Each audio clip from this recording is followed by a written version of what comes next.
क्या है UGC act? क्या यही है सबका साथ सबका विकास जो भाजपा का स्लोगन था? जी हाँ, आइए इस पर थोड़ा सा चर्चा करते हैं क्योंकि आजकल ये ज़रूरी हो गया है। मेरा नाम यश है और मैं उत्तर प्रदेश के फतेहपुर जिले से बिलोंग करता हूँ। भाजपा ने एक अभी एक्ट निकाला है यूजीसी, जो कि एक SC/ST का अपग्रेडेड वर्जन है। आइए पहले जानते हैं SC/ST वर्ग का।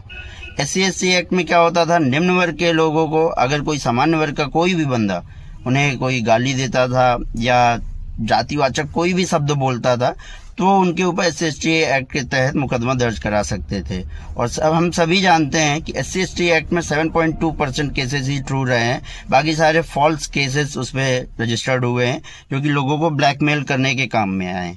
ठीक है, अभी जो यूजीसी है, यूजीसी एक्ट के तहत सरकार ने मान्यता प्राप्त विश्वविद्यालयों में एक कमेटी बिठाई है कि वहां पर निम्न वर्ग का जो भी बच्चा पढ़ रहा है, अगर उसे लगता है कि सामने वाला बंदा यानी कि सामान्य वर्ग का बच्चा उन्हें कोई बॉडी शेमिंग कर रहा है या कास्ट शेमिंग कर रहा है, जातिवाचक शब्द बोल रहा है, गालियां दे रहा है, तो उसके ऊपर केस कर सकता है, जिससे उसे उस विश्वविद्यालय से या विद्यालय से उन्हें रेस्ट्रिकेट कर दिया जाएगा, निलंबित कर दिया जाएगा। ऊपर से उस पर कानूनी कार्यवाही भी की जाएगी। यानी कि जनरल जो वर्ग है, सामान्य वर्ग है, उनके बच्चों का कोई भविष्य बचा ही नहीं। अगर आपको लगता है कि निम्न वर्ग के बच्चों को ये लगता है कि भाई ये मेरे से सही से बन नहीं रही है और ये सामान्य वर्ग का है, तो वो तब भी आपके ऊपर लगा देगा और इस पर कोई जांच नहीं है। वो सिर्फ यूजीसी एक्ट के जो कमेटी है उन पे रिपोर्ट करेंगे, वो उस केस को आगे तक फॉरवर्ड करेंगे। ठीक है, तो मतलब सामान्य वर्ग अब कुछ है ही नहीं। इन्होंने ये दिखा दिया है कि सामान्य वर्ग क्रिमिनल है और जो निम्न वर्ग है वो विक्टिम है। मतलब उन्हीं पे सारे अत्याचार हो रहे हैं और वो सारे अत्याचार सामान्य वर्ग के लोग कर रहे हैं।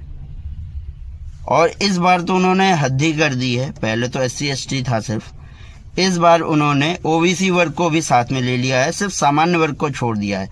सामान्य वर्ग के लिए पहले ही इतना था कि भाई रिजर्वेशन से वो ग्रसित थे, साला कि इतना पढ़ो तब भी आप 90% भी ले आओ यार तो आपका कोई स्कोप नहीं है, और यहाँ पे 30-40% 50% ले आओ, इतने में उनका हो जाता था। आप मेहनत कर रहे हो रात दिन, वो कुछ नहीं कर रहे, तब भी उनका सरकारी नौकरी में हो जा रहा है और तुम यहाँ प्राइवेट के लिए भी धक्के खा रहे हो। और बीजेपी का ये जो काम है ना, जो इन्होंने किया है, ये इन्होंने किया है यूपी में जो अभी चुनाव आने वाले हैं योगी जी को हराने के लिए। तो ये भूल जाएं कि योगी जी अगर नहीं रहेंगे तब भी ये बीजेपी जीतेगी। अगर योगी जी